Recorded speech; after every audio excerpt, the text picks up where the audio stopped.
بسم اللہ الرحمن الرحیم۔ آخرت میں مومن اور فاسق کا انجام یکساں نہیں ہو سکتا۔ فہرست موضوعات تفہیم القرآن جلد چہارم، عنوان آخرت، صفحہ 46-47، سورہ سجدہ آیات 18 تا 20۔ افمن کان مؤمنا کمن کان فاسقا لا یستوون اما الذین آمنوا وعملوا الصالحات فلہم جنات المأوی نزلا بما کانوا یعملون واما الذین فسقوا فمأواہم النار کلما ارادوا ان یخرجوا منها اعیدوا فیہا وقیل لهم ذوقوا عذاب النار الذی کنتم بہ تکذبون۔ بھلا کہیں یہ ہو سکتا ہے کہ جو شخص مومن ہو وہ اس شخص کی طرح ہو جائے جو فاسق ہو؟ یہ دونوں برابر نہیں ہو سکتے۔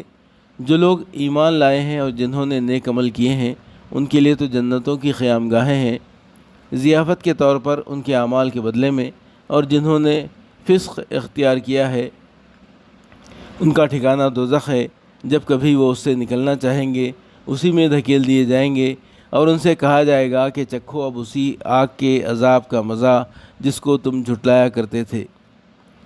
جو فاسق ہو، یہاں مومن اور فاسق کی دو متقابل اصطلاحیں استعمال کی گئی ہیں۔ مومن سے مراد وہ شخص ہے جو اللہ تعالیٰ کو اپنا رب واحد مان کر اس قانون کی اطاعت اختیار کر لے جو اللہ نے اپنے پیغمبروں کے ذریعے سے بھیجا ہے۔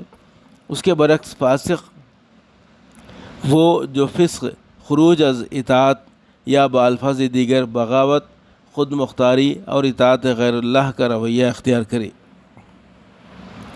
یہ دونوں برابر نہیں ہو سکتے، یعنی نہ دنیا میں ان کا طرز فکر و طرز حیات یکساں ہو سکتا ہے اور نہ آخرت میں ان کے ساتھ خدا کا معاملہ یکساں ہو سکتا ہے۔